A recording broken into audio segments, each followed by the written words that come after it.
Bon, bien, on va commencer. Je vais vous présenter notre conférencier d'aujourd'hui brièvement.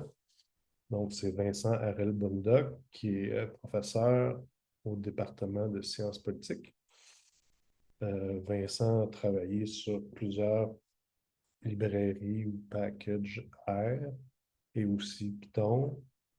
Et puis, il a écrit un livre statistique en français. Là, il travaille sur un livre pour mettre en valeur son nouveau package, Marginal FX. Puis, donc, c'est un expert en méthodologie et en statistique. Donc, sur ce, Vincent, je te laisse commencer. All right.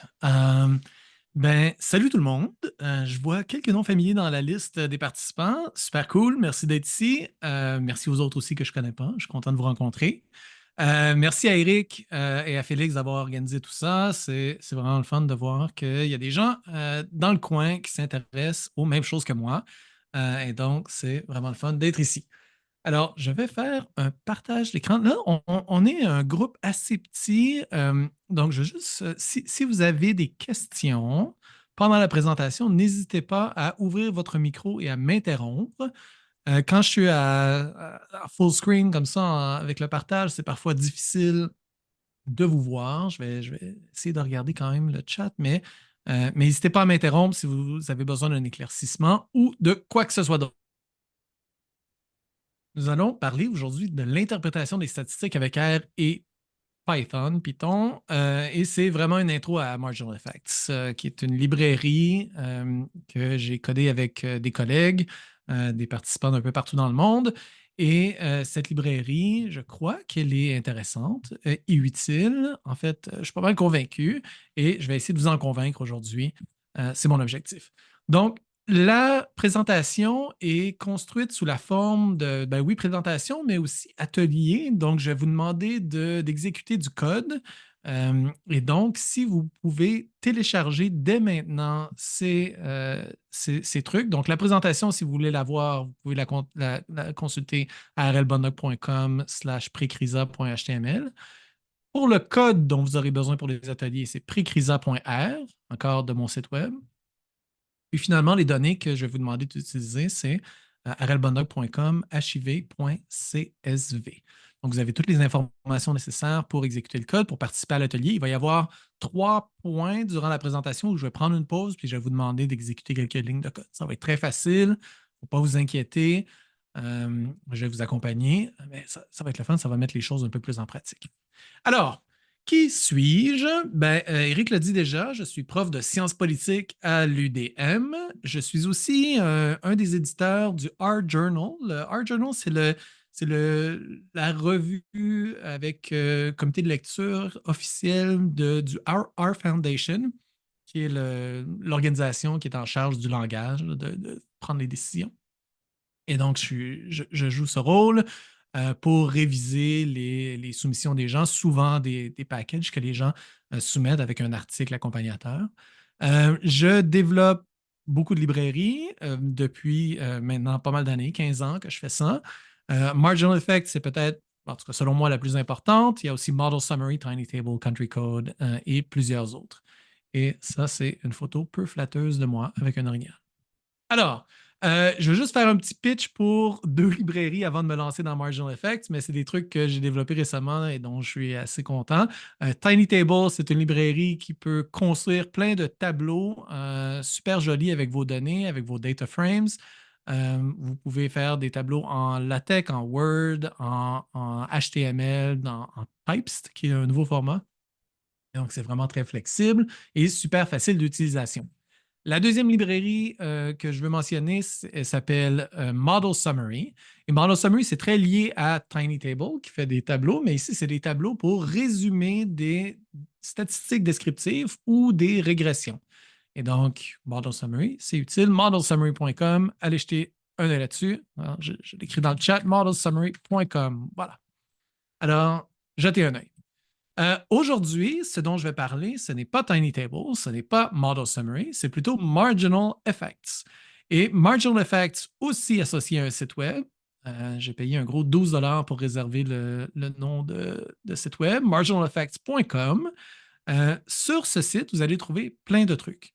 Et en particulier, vous allez trouver un livre que je suis en train d'écrire, qui est peut-être aux 2 tiers, mais tous les chapitres du livre et je dirais une 15-20 autres études de cas sont disponibles gratuitement sur le site marginaleffects.com, vont toujours être disponibles gratuitement, même lorsque le livre sera publié.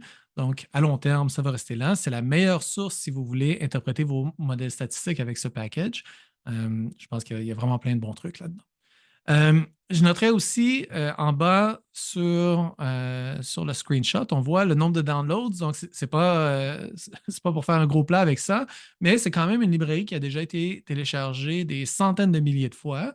Et donc, c'est quand même relativement bien établi, bien testé. Ce que je vous montre aujourd'hui, ce n'est pas des trucs exotiques. Il y a beaucoup de gens qui utilisent ça, qui citent cette librairie dans leurs travaux. Et donc, j'espère que vous pouvez avoir un peu confiance quand même dans ce que je vous montre. Là, ce n'est pas un nouveau projet, ce n'est pas un projet alpha. C'est un projet qui est quand même bien établi. Et puis finalement, la dernière chose à noter dans ce screenshot, c'est que la librairie, elle est sous licence GPL, qui est une licence libre accès. Donc, elle va toujours rester gratuite. Voilà. Alors, pourquoi je vous parle de Marginal Effects? Ben, en fait, c'est pour régler 3 problèmes principaux. Le premier problème, c'est un problème de terminologie.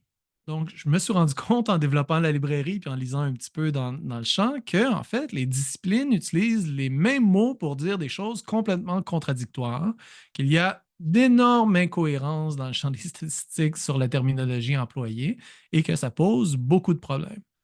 Donc, juste 2 petits exemples. Le mot fixed effects et random effects veulent dire des choses complètement différentes en économie ou en sociologie. Okay? Le mot marginal effect lui-même, l'expression marginal effect, veut parfois dire des choses complètement opposées. Dans certains contextes, ça voudra dire une dérivée ou une pente. Dans d'autres contextes, ça voudra dire marginal, ça voudrait dire prendre la moyenne de quelque chose. Et donc, vraiment sur le plan mathématique, ça veut dire vraiment une chose opposée. Donc, on ne va pas rentrer dans les détails de cette terminologie, mais je veux juste dire d'abord que si vous avez une idée de ce que ça veut dire marginal effects, ben, peut-être qu'il faut la laisser de côté parce que ça dépend de la discipline dans laquelle vous êtes. Deuxième chose que je veux tenter de régler avec la présentation, mais surtout avec le livre et le package, c'est que le logiciel R peut être parfois assez incohérent. Donc, il y a plusieurs librairies qui utilisent des syntaxes différentes. Il faut toujours regarder le manuel de chacune des librairies pour voir comment ça se comporte. Les modèles qu'on estime avec R, ben, eux aussi sont différents. Donc, ils produisent des espèces d'objets où il y a, disons, des coefficients qui sont emmagasinés dans cet objet, mais ils sont emmagasinés avec un nom différent. Et donc, il va falloir traiter tous ces objets, tous ces modèles de façon différente. Et ça complique notre workflow, ça complique notre utilisation. Finalement, et ça, c'est ce dont je vais parler le plus aujourd'hui, c'est que les statistiques, en général, c'est dur. C'est vraiment difficile de faire ça. Et donc, ce que je veux offrir ici, c'est une tentative de faciliter l'interprétation des modèles statistiques pour que, ben, non seulement on soit tous capables de parler un langage un peu similaire, qu'on soit capable d'estimer nos quantités d'intérêt de façon plus facile, mais aussi qu'on soit capable de communiquer nos résultats de façon efficace, de façon à avoir un impact sur nos collègues qui lisent nos trucs ou sur peut-être les parties prenantes si on est dans un contexte pour la prévention des crises, par exemple, hein, avec le réseau pré-CRISA. OK. Est-ce que quelqu'un a des questions jusqu'à maintenant? Est-ce que vous me faites un petit pouce? Je vois pas beaucoup de caméras, donc si vous faites un pouce, je vais voir qu'il y a des gens qui écoutent et que vous êtes d'accord. OK. Merci Flavie. Merci Isaac. Super. C'est les 2 seuls que je remercie. Anna Jim aussi, c'est bon. All right. Donc, statistiques difficiles. Bon, je vous donne un exemple de pourquoi les statistiques, c'est difficile. Alors, d'abord, la notation. OK? Donc, je vais faire la probabilité que Y soit égal à 1 au groupe de mon échantillon où X est égal. Donc, vous pouvez imaginer X comme... Oh, attendez, j'ai un petit problème de micro, on dirait. Donc, ici, c'est, disons, la probabilité qu'un résultat, que quelqu'un ait une maladie si on est dans un groupe de traitement. On a reçu un médicament pour cette maladie, par exemple, ou un vaccin. D'accord? Donc, ça, c'est la probabilité que Y soit égal à 1 dans le sous-groupe de ceux qui ont reçu 1 sur la variable indépendante, sur la variable explicative, sur la variable X. Donc, ça, je vais juste écrire ça ici comme P avec un petit X est égal à 1 pour rendre ça simple, mais c'est la même probabilité. Je vais juste identifier ça. Donc, quand on parle de probabilité comme ça, on sait que les gens, en général, font assez peu de nuances. Les gens ont une interprétation défaillante, biaisée de ce que ça veut dire une probabilité. Et là, quand je dis les gens, ben, c'est les chercheurs, mais c'est aussi les gens du public, c'est les décideurs, c'est les patients. Donc, tout le monde, ou presque, a une vision vraiment, en fait, incorrecte de l'interprétation des statistiques. En général, quand les probabilités sont grandes, presque tout le monde va dire bah, la probabilité, c'est presque 1. C'est 1 essentiellement. OK? La probabilité, c'est 100%. Lorsque la probabilité est petite, les gens vont dire ben, la probabilité, c'est à peu près rien. Okay? C'est un événement qui ne va jamais arriver. Et à peu près n'importe où entre ces deux pôles, les gens vont traiter les probabilités comme si c'était à peu près 50-50, comme si c'était un lancer pile ou face. Et ça, en fait, ces biais dans l'interprétation des probabilités, ils sont super bien établis. Il y a une littérature énorme en psychologie et en économie behaviorale, par exemple, qui établit que les gens sont vraiment poches pour interpréter les probabilités essentiellement. Donc, si interpréter une simple probabilité, c'est vraiment difficile, imaginez interpréter quelque chose comme ça. Et donc, ça s'appelle un odds. Donc, c'est la probabilité en haut divisée par 1 moins la même probabilité. Ça, c'est un odds en français, les chances, je crois. Donc, interpréter quelque chose comme ça, c'est extraordinairement difficile pour à peu près tout le monde.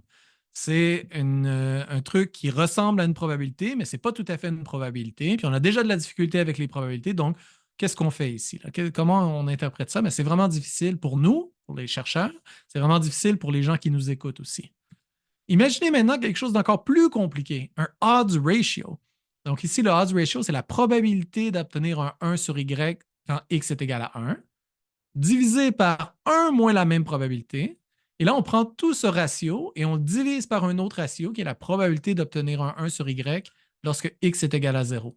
Okay? Donc, on a ici une construction qui est, de mon point de vue, tout à fait folle. Et on a de la difficulté déjà à interpréter les probabilités. Et là, ce qu'on tente de faire, c'est interpréter un ratio de probabilité. Okay? Et on tente de dire, on interprète ce odds ratio comme s'il était informatif pour prendre des décisions. On parle de ces odds ratios lorsqu'on rencontre des médecins puis on leur explique l'efficacité d'un médicament. On parle de ces odds ratios à nos patients. Et de mon point de vue, ça ne fait aucun sens. C'est essentiellement impossible d'interpréter correctement ce type de odds ratio. Donc, un spécialiste de statistiques peut le faire, mais en général, je découragerais fortement tout le monde d'utiliser ce type de mesure qui est trop difficile à interpréter. Alors, ça, c'est mon point de vue un peu controversé. Maintenant, ce que je veux faire, c'est vous présenter un exemple concret pour illustrer cette difficulté. Et là, je tire mon exemple d'une étude de Thornton, de Rebecca Thornton, en 2008, qui étudie la demande et l'effet d'apprendre son statut VIH. Alors, l'idée ici, c'est un RCT, donc une expérience aléatoire contrôlée, randomisée, dans une région rurale au Malawi. L'idée, c'est que tous les participants recevaient un test gratuit pour le VIH à la maison. Une moitié des participants recevaient un traitement aléatoire, donc la moitié des participants étaient choisis au hasard, et ils recevaient 2 $ pour aller récupérer le résultat du test à la clinique. Okay? Le problème qu'on tentait de régler avec cette expérience, c'est que plusieurs personnes prennent le test, mais ne vont jamais à la clinique et donc ils n'apprennent jamais le résultat du test. Et ça, évidemment, c'est problématique. Si on ne connaît pas le résultat du test, le test, ça ne servait à rien. Et donc, dans cette expérience, on donnait juste 2 $. C'était pas grand-chose, mais les gens se déplaçaient plus à la clinique lorsqu'ils recevaient le 2 $. Et donc, dans l'étude, on estime qu'en fait, la probabilité, c'est probabilité que result égale 1. Result, ça va être ma variable dépendante, c'est-à-dire est-ce qu'un individu a été chercher le résultat de son test à la clinique? Bien, cette probabilité, elle a doublé grâce au traitement. Donc, si on donne juste un petit peu d'argent aux gens, bien, ils vont plus se déplacer pour aller chercher le résultat. Et donc, ça c'est important parce qu'il y avait des conséquences downstream, en aval de ce résultat, c'est-à-dire que lorsqu'on apprend qu'on a un résultat positif, ben, la demande pour les préservatifs augmente. Donc, l'étude de Thornton, ça a été un succès en termes d'évaluation de politique publique. Donner juste un petit incitatif monétaire, ben, ça incite les gens à aller chercher des résultats. Alors, on prend les données et là, ça, c'est des données auxquelles vous avez accès. Donc, tout le code que je présente maintenant, vous pouvez le copier dans votre session R et l'exécuter. Donc, d'abord, on va charger la librairie Marginal Effects. D'accord? Ensuite, on va lire la banque de données avec la fonction read_csv. La banque de données, elle est emmagasinée sur mon site web, mais vous pouvez la lire directement comme ça dans votre session R. Et puis finalement, on va estimer un modèle qui va être un modèle GLM, donc Generalized Linear Model, avec la variable dépendante result. Okay? Result, c'est est-ce que quelqu'un va chercher son résultat à la clinique.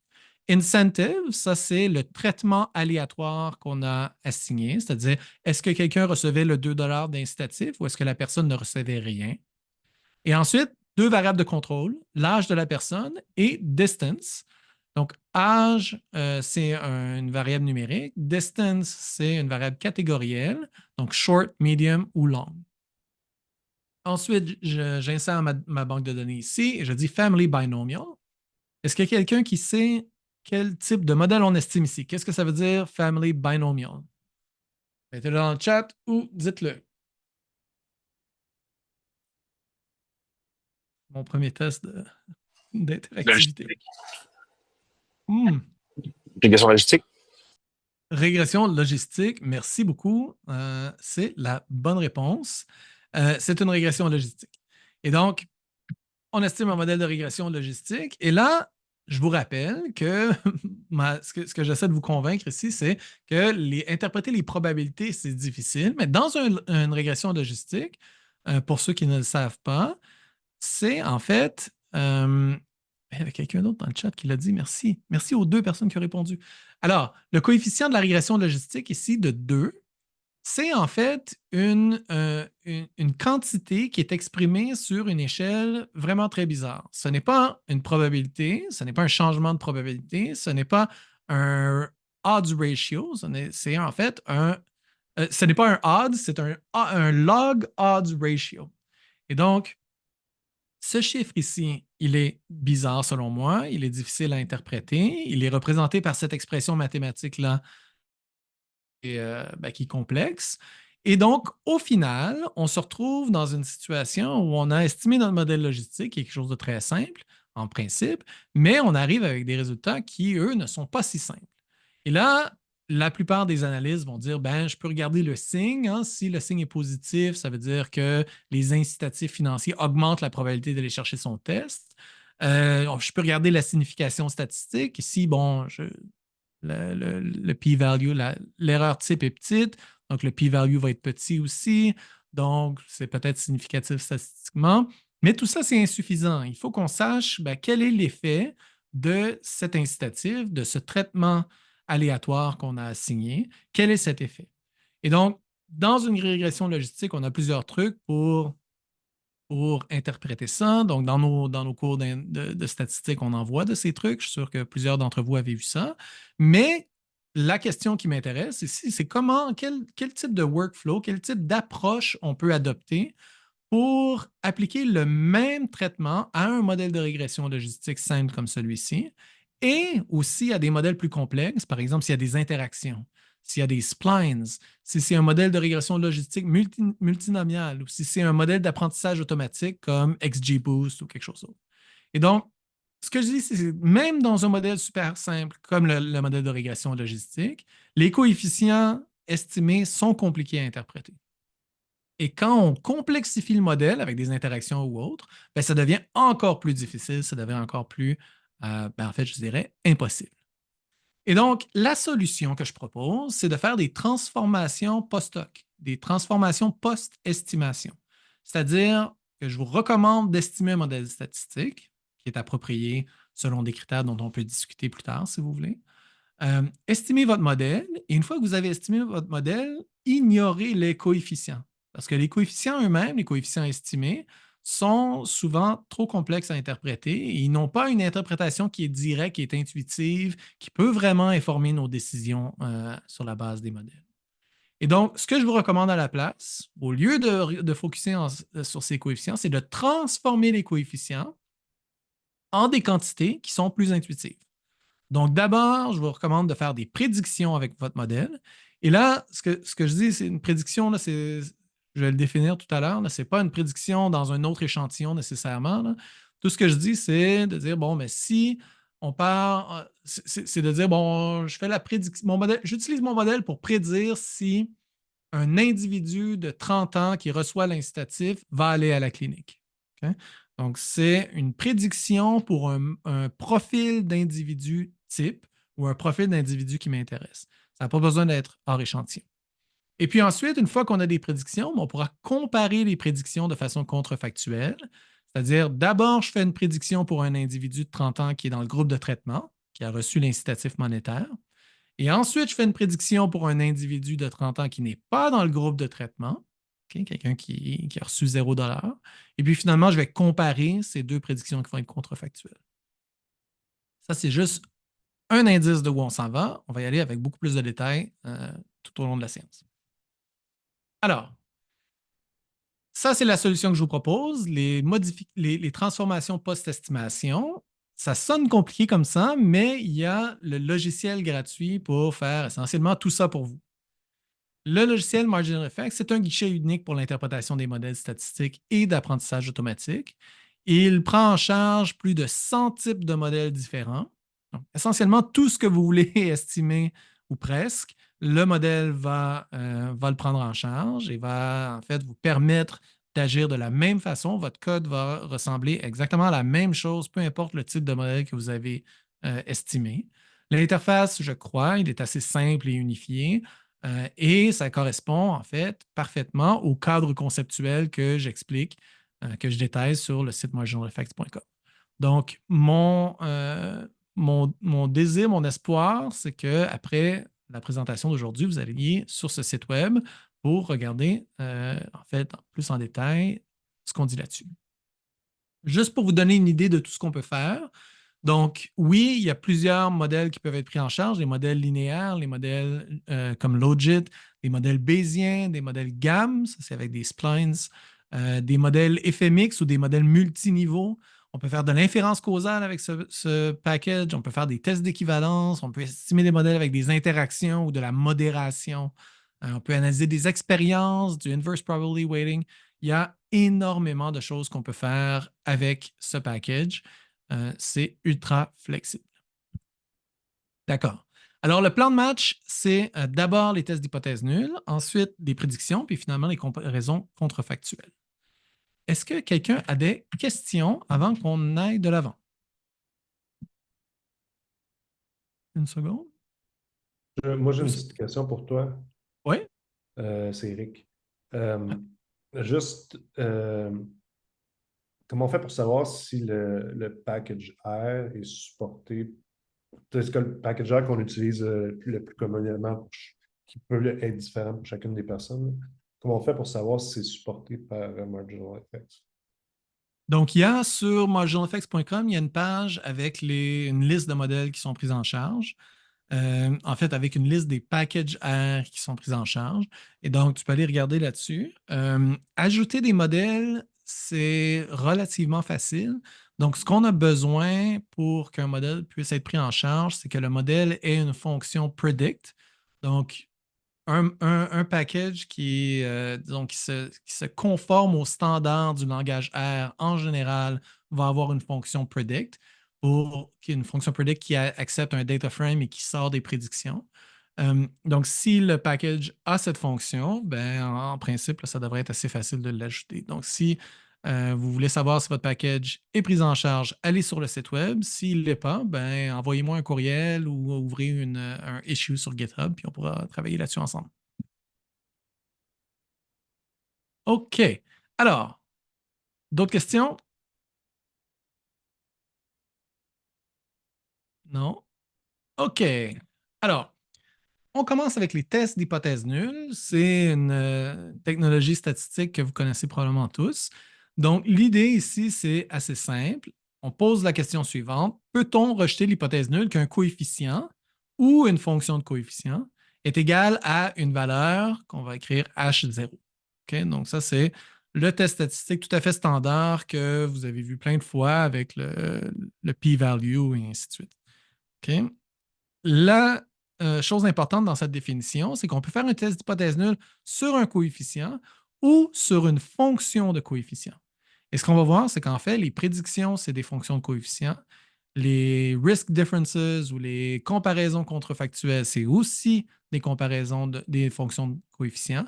Et donc, ce qu'on introduit maintenant, ça va s'appliquer à toutes les quantités qu'on va produire avec le package Marginal Effects. On va pouvoir exécuter des tests d'hypothèse nulle sur toutes ces quantités et sur des combinaisons de ces quantités. Donc, c'est vraiment très puissant au final. OK. Exemple très simple.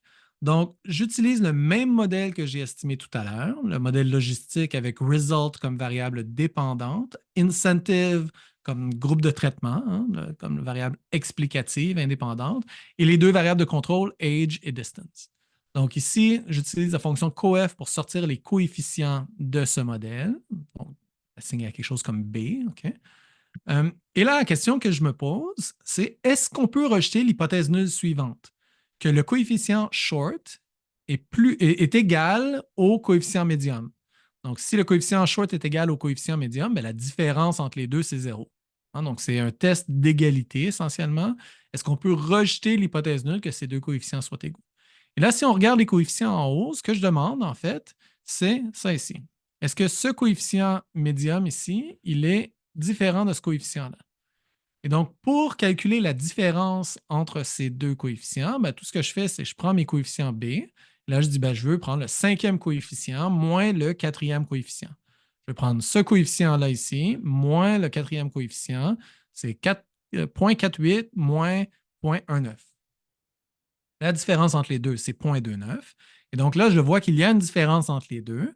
Mais là, je me demande la question, est-ce que cette différence, elle est statistiquement significative? Est-ce que je peux rejeter l'hypothèse que cette différence, elle est nulle, est égale à 0? Pour répondre à cette question, je charge la librairie Marginal Effects, hein, ici, et ensuite, j'utilise la fonction Hypotheses. Donc, comment on utilise cette fonction? C'est que d'abord, on met notre modèle ici, et ensuite, on exprime notre hypothèse nulle sous la forme d'une équation, sous la forme d'une équation entre guillemets.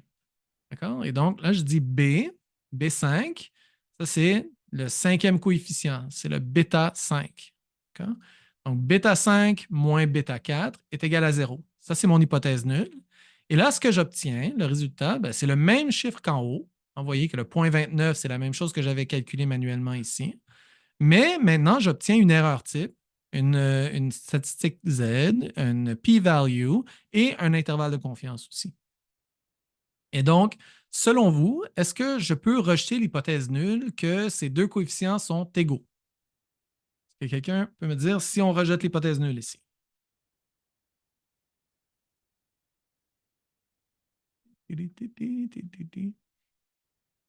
Ah, Isaac dit oui, on rejette l'hypothèse nulle, probablement parce que Z est gros, p-value est petit, et donc vous avez raison. Bravo.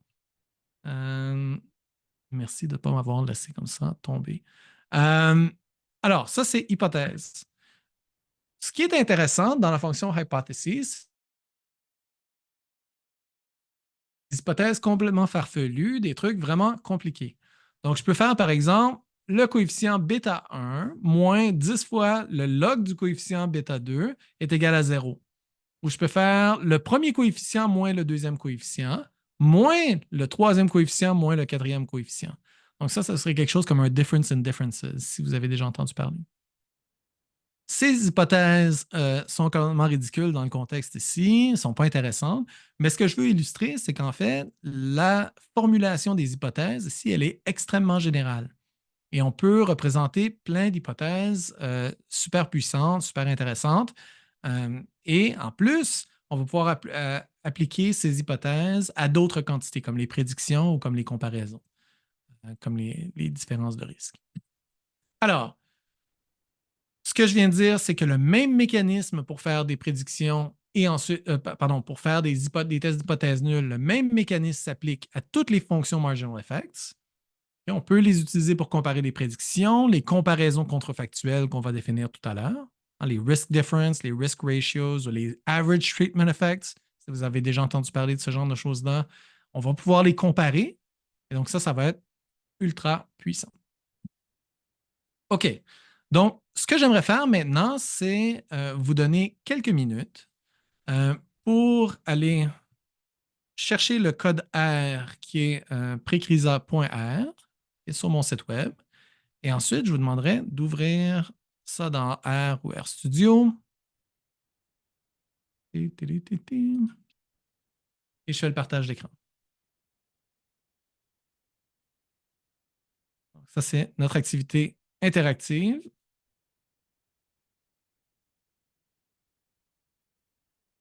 Est-ce que certains d'entre vous l'ont ouvert? Okay. Il dit oui. Jim aussi. Colin. Alors, on commence en haut. Donc, ceux qui n'ont pas installé la librairie Marginal Effects, vous pouvez le faire. OK. Bon, parfait. Ensuite, on charge la librairie. Ça. Vous pouvez, si vous avez un message de warning comme ça, c'est pas important. Si vous voulez, vous pouvez regarder la banque de données. Ça ici. Donc, vous avez la variable dépendante result, la variable de traitement aléatoire incentive, la variable village. La variable village, c'est simplement un indicateur, c'est un chiffre qui représente le village dans lequel le participant à l'étude habite. La distance et l'âge. Okay. Bon. Maintenant, on estime le modèle de régression LOGIT ici. Et on peut regarder le temps du modèle de régression LOGIT. Bon. C'est un modèle de régression avec plein de trucs. Ici, ce n'est pas le modèle exactement celui que. C'est pas exactement le même modèle que j'ai présenté dans les diapos, mais vous voyez qu'il y a plein de coefficients. Et là, l'hypothèse que je vous demande de tester, c'est la suivante. Donc, pouvons-nous rejeter l'hypothèse nulle que le coefficient. Et là, il faudrait que je montre un peu plus de. Que le coefficient distance médium est égal au coefficient distance short. Notez que le coefficient distance médium, c'est le 3e et que le coefficient distance short, c'est le 4e. Et donc, ce que je veux savoir, c'est est-ce que la différence entre le coefficient 3 et le coefficient 4 est égale à 0? Et pour répondre à cette question, ben, il faut modifier cette ligne de code ici.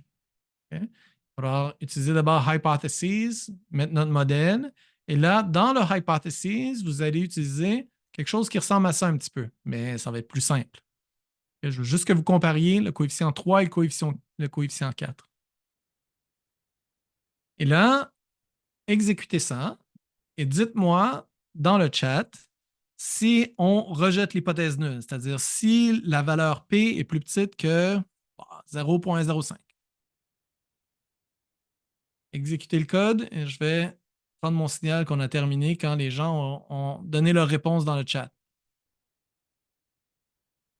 OK, Guillaume dit que l'hypothèse nulle a tenu bon.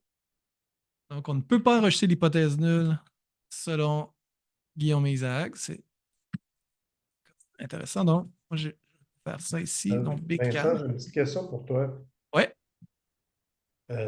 Moi, j'enseigne souvent ça, puis je veux voir comment ça s'applique vraiment on dit souvent que quand il y a des thèmes d'interaction dans un modèle, ce qu'on voit en bas, on ne peut pas interpréter directement les effets principaux. Donc, Oui. quand on fait un test statistique sur des effets principaux, lorsqu'il y a une présence d'interaction, qu'est-ce que ça veut dire? Oui, exact. Donc, en fait, si on regarde quelque chose comme ça, OK? Disons que c'était. OK, imaginons pour une seconde que c'était un modèle de régression linéaire. OK? Parce que là, n'oublie pas, on est dans le logit. OK? Donc, c'est encore plus compliqué. Si on est dans un modèle de régression linéaire et qu'on fait cette comparaison entre le 3e et le 4e, okay? C'est distance short et distance medium. Ces coefficients qu'on peut appeler constitutifs, là, des coefficients pas avec les interactions, ce qu'ils représentent, c'est essentiellement l'effet de distance medium sur le result lorsque incentive est égal à 0. D'accord? Donc, c'est comme la combinaison des deux. Et donc, il y a une signification compare ces deux-là. C'est juste qu'elle est pas ça, OK? Mais ce qu'on peut faire, c'est on peut faire une comparaison comme ça, distance medium, moins distance medium plus incentive distance medium. OK? Et là, pour répondre, je vais le faire avec vous. Donc, distance medium, c'est le troisième, plus moins le distance medium B3 plus incentive medium qui est le 1, 2, 3, 4, 5, 6. OK? Plus B6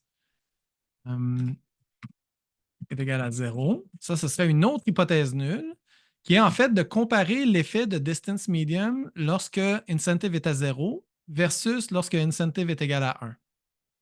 OK? Et donc, en fait, ce que je montre ici, c'est pour souligner le fait que le logiciel, il est vraiment flexible et il peut faire toutes les comparaisons que vous voulez. Par contre, ce qu'on va voir dans quelques minutes, c'est que, en fait, interpréter des trucs comme ça devient vite extrêmement compliqué quand il y a des interactions. Et en fait, je découragerais tout le monde d'interpréter les coefficients directement, de les comparer les coefficients directement comme ça. Je recommanderais aux gens de se concentrer sur les prédictions ou sur les comparaisons contrefactuelles.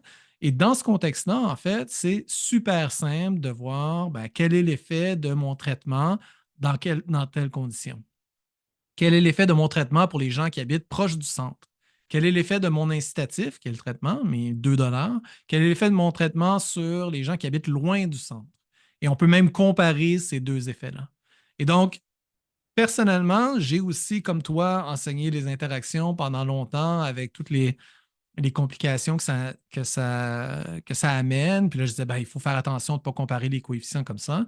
Maintenant, je suis devenu radicalisé et je dis, en fait, on s'en fout des coefficients. On devrait se concentrer sur les quantités qui nous intéressent et pas comparer, et pas additionner des coefficients manuellement comme ça parce que le logiciel le fait pour nous. Et en fait, ça mène juste à des erreurs que de le faire manuellement comme ça. C'est mon pitch un peu controversé. Est-ce que c'était bon pour toi, Eric? Ou... Oh, oui, tout à fait, ça va. Super. Alors, est-ce que je vois que les gens ont testé un petit peu Marginal Effects avec un cas simple? J'ai montré la solution pour le deuxième exercice. Je vais maintenant recommencer les diapos. Alors, est-ce qu'il y a quelqu'un d'autre qui a des questions? Il faut m'interrompre. J'aime ça, les questions.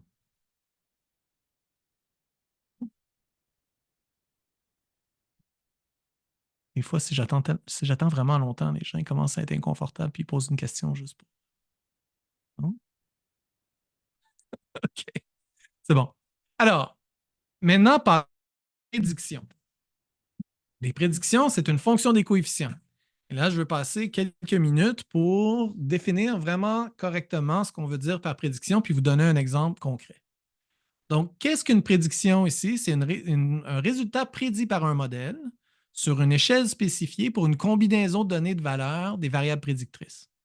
Et là, j'utilise le mot prédiction dans le même sens que le langage R utilise le mot prédiction, parce que dans R, toutes les fonctions, ou presque, toutes les fonctions de modélisation sont associées à une fonction qui s'appelle predict. Okay? Et ce que ces fonctions font, ce n'est pas des prédictions nécessairement dans d'autres échantillons, c'est vraiment juste dire, pour une combinaison de valeurs données, pour mes variables explicatives ou mes variables prédictrices, pour une combinaison de valeurs données, quelle est notre meilleure divination de quel est le meilleur résultat prédit qu'on peut faire avec ce modèle. Okay? Donc, c'est des fitted values. Vous avez tous vu ça. Là, il va y avoir 3 fonctions principales, predictions, average predictions et plot predictions. Donc, juste pour vous donner un exemple concret, considérons le modèle de régression logistique et on peut y penser en 2 étapes dans la traduction des GLM. Donc, d'abord, dans un modèle de régression logistique, ce qu'on fait, c'est qu'on spécifie une équation linéaire. Et on va souvent appeler cette équation linéaire l'échelle de liaison, de lien ou de liaison, c'est le link scale. D'accord? Donc, dans cette équation linéaire, on a l'intercept, la constante. On a un coefficient de régression avec une variable explicative et un autre coefficient de régression avec une autre variable explicative. On définit cette équation linéaire. Et ensuite, comme c'est un modèle de régression logistique, on veut s'assurer que la variable dépendante est contenue dans l'intervalle 0,1. On veut s'assurer qu'il n'y ait pas de prédiction en bas de 0 et pas de prédiction en haut de 1. Et donc, ce qu'on va faire, c'est qu'on va utiliser une fonction, ici la fonction logistique, pour essentiellement écraser l'échelle de notre équation linéaire sur l'échelle qui nous intéresse. Donc, cette fonction ici, là, qui est la fonction logistique, elle va forcer mon expression linéaire à être limitée entre 0 et 1. Parce que ma variable dépendante, elle est binaire. Donc, il faut que ma prédiction elle soit entre 0 et 1. Je veux prédire une probabilité. Je ne veux pas prédire un chiffre qui peut aller de négatif infini à infini. Je veux que ce soit contraint à l'intervalle 0. Donc, j'ai utilisé cette fonction-là pour écraser essentiellement mon échelle pour la ramener à 1. Et là, juste pour référence, la fonction logistique, elle ressemble à ça ici. OK.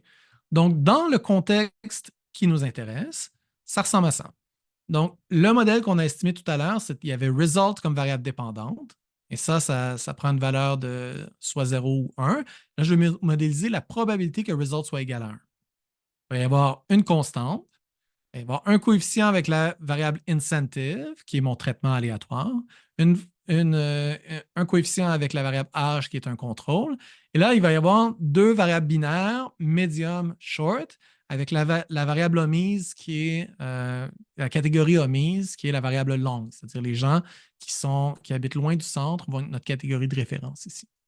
Et puis finalement, il y a la fonction logistique ici qui va écraser ce lien linéaire pour que notre prédiction de la probabilité soit dans l'intervalle 0 et 1. Bon, imaginez que je veux faire une prédiction pour quelqu'un qui a reçu l'incitatif, qui a 30 ans, et qui habite un short distance du centre de test. Comment je fais pour faire ça? Tout ce que j'ai à faire, c'est de remplacer les coefficients ici par mes coefficients estimés de régression. Et ça, c'est quand dans R, je vais faire GLM, parenthèse, avec mon équation. Et ensuite, je vais extraire les coefficients avec la fonction coef. Et là, je vais regarder, bon, c'est quoi le premier coefficient estimé, c'est quoi le deuxième, c'est quoi le troisième. Je vais les insérer dans cette formule. Et ensuite, puisque je veux faire une prédiction pour quelqu'un qui a reçu l'incitatif, qui a 30 ans et qui habite un short distance, tout ce que j'ai à faire, c'est de remplacer les variables ici par les valeurs qui m'intéressent. Donc, quelqu'un qui a reçu l'incitatif, c'est 1. Quelqu'un qui a 30 ans, c'est 30. Quelqu'un qui habite un short distance, ça veut dire que medium est égal à 0 et short est égal à 1. Donc, pour faire une prédiction ou pour calculer un fitted value dans un modèle de régression logistique, tout ce que j'ai à faire, c'est de rentrer les valeurs que j'ai estimées et les valeurs qui m'intéressent pour les prédicteurs dans cette formule. Donc, dans R, je pourrais le faire comme ça. Donc, d'abord, je crée un vecteur qui s'appelle B avec les coefficients de mon modèle. Ensuite, j'utilise la fonction logistique ici. C'est l'équivalent de ce caractère grec. Et là, je fais juste réécrire exactement la même chose que dans ma formule. Donc, le premier coefficient plus le deuxième fois 1, plus le troisième fois 30, plus le quatrième fois 0, le quatrième coefficient fois 0, plus le cinquième coefficient fois 1. Et là, ce que j'estime, c'est que en fait, mon modèle dit que pour quelqu'un qui a reçu un incitatif, qui a 30 ans et qui habite un short distance du centre de test, il y a 82 % de chances que cette personne aille chercher son résultat de test. Okay? Ça, c'est la prédiction pour un individu avec ce profil particulier. Bon, faire tout ça, c'est extrêmement compliqué et ennuyant. Ça peut mener à des erreurs. Et donc, ce qu'on va faire, c'est qu'on va utiliser la fonction predictions et la fonction datagrid. C'est deux fonctions qui sont fournies par le logiciel R. Okay? Predictions, c'est la même chose en fait que predict. Je vous disais tout à l'heure que la fonction predict, elle est commune. Hein? La plupart des packages R vont offrir cette fonction. Et la syntaxe de predictions est vraiment très similaire à la syntaxe de predict. Donc, d'abord, on va mettre notre modèle. Ensuite, on va mettre new data. Et new data, ça va nous aider à spécifier la valeur de toutes les variables qui sont à droite dans notre équation de régression, de tous les prédicteurs de notre modèle. Finalement, on va utiliser la fonction datagrid parce que c'est une fonction d'utilité qui va juste nous aider à faire tout ça plus facilement. Et datagrid, ce que ça nous permet de faire, c'est de spécifier les valeurs de l'individu qui nous intéresse. De dire, bon, d'abord, je m'intéresse à quelqu'un qui a reçu le incentive, qui a 30 ans et qui habite un short distance du centre de test. Ce qu'on obtient, c'est une prédiction pour cet individu, et c'est 81,5 %, exactement le même chiffre que j'avais trouvé ici. Hein? Donc, tout ce qu'on a fait manuellement, on peut le faire automatiquement avec la fonction predictions. Et évidemment, on reçoit la p-value, l'intervalle de confiance. On peut changer l'intervalle de confiance là, pour avoir un autre pourcentage si vous voulez, mais c'est une façon très facile de faire nos prédictions. Des questions là-dessus? Pas de questions? OK. Alors, pour l'instant, on a fait une prédiction pour un seul individu. Mais en fait, on peut utiliser DataGrid pour faire des prédictions sur plusieurs types d'individus différents. La fonction DataGrid, elle accepte juste des valeurs uniques, elle accepte des vecteurs et elle accepte même des fonctions qui renvoient à des vecteurs. Donc, dans cet exemple ici, on va dire, je veux une prédiction utilisant le modèle pour des profils d'individus qui ressemblent à ça. Donc, d'abord, ils ont des âges soit 20 ou soit 30. Ensuite, incentive, je vais utiliser la fonction unique ici, qui est une fonction dans base R. Ça vient avec le logiciel R. Il n'y a rien d'exotique ici. Ce que ça va faire, c'est que ça va assigner à incentive toutes les valeurs uniques qui sont observées dans ma banque de données. Et donc, ici, comme c'est une valeur binaire, c'est juste 0 et 1, donc c'est très simple. Mais ce que j'obtiens, c'est une prédiction pour les gens qui ont un âge et qui ont une incentive comme ça.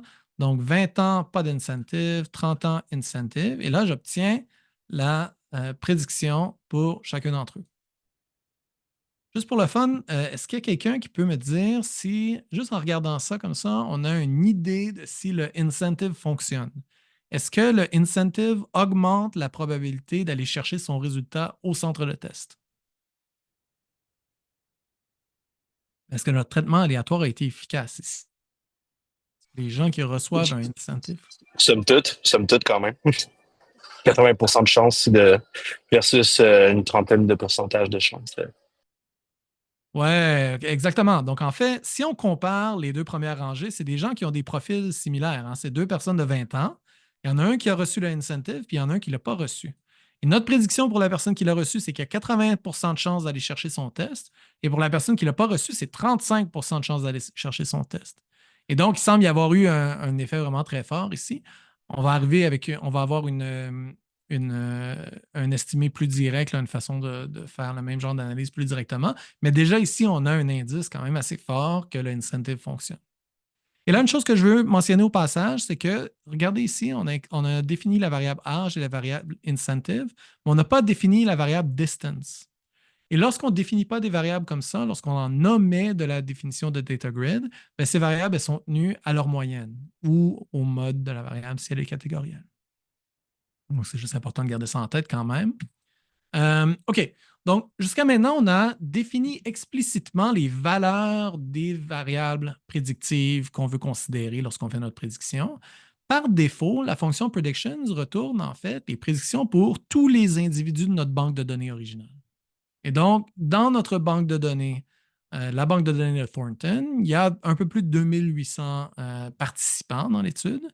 Et lorsqu'on fait Predictions Mode, on obtient une prédiction ou un fitted value pour chacun de ces participants, avec évidemment l'intervalle de confiance qui est associé. Donc ça peut être une façon pratique d'avoir vos fitted values, puis d'avoir des estimés de l'incertitude alentour de ces fitted values. Lorsqu'on estime 2825 prédictions comme ça, 2825 prédictions pour chacun des participants dans notre étude, ben, ça peut être compliqué à rapporter comme résultat. C'est un peu trop, ça fait trop de chiffres. Et donc, ce qu'on peut faire, c'est on peut prendre leur moyenne. On peut rapporter simplement la moyenne des prédictions dans notre échantillon, la moyenne des fitted values.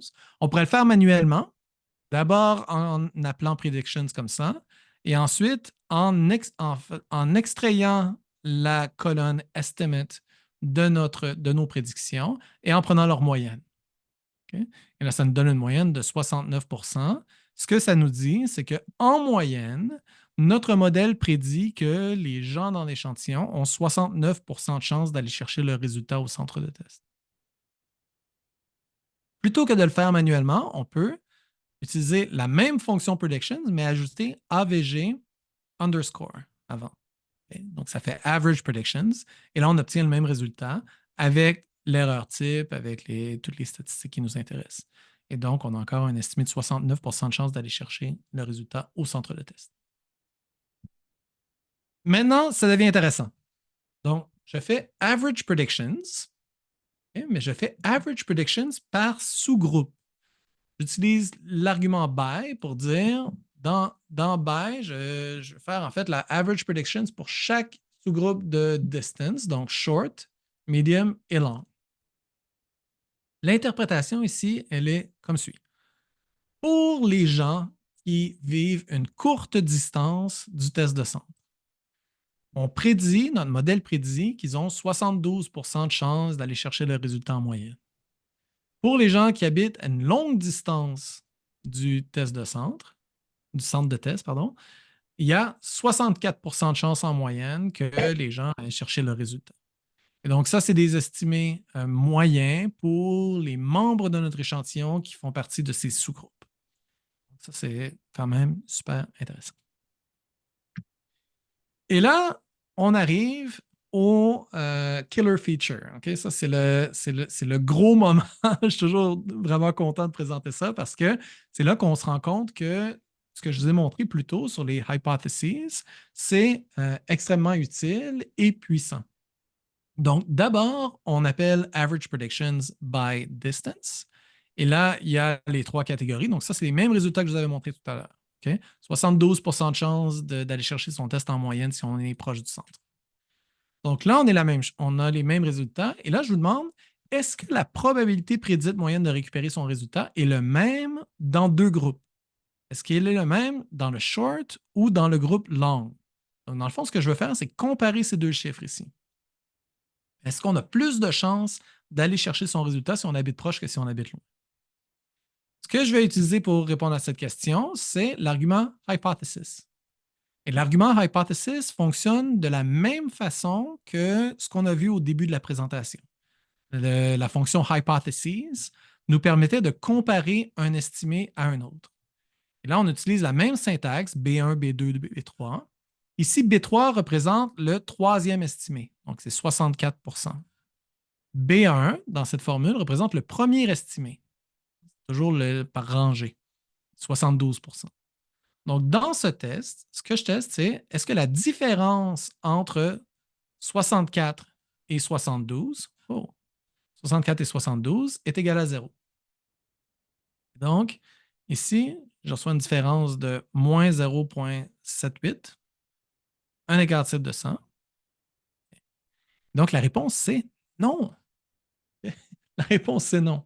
Est-ce qu'il y a quelqu'un qui veut s'aventurer à offrir une explication pour ça? Qu'est-ce que ça veut dire? Donc, je dis non, mais qu'est-ce que ça veut dire? En termes de distance, qu'est-ce que ça nous apprend sur l'effet de la distance?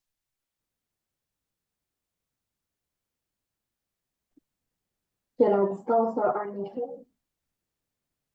Oui, la distance a un effet. La distance décourage les gens d'aller chercher leur test. Merci, exactement.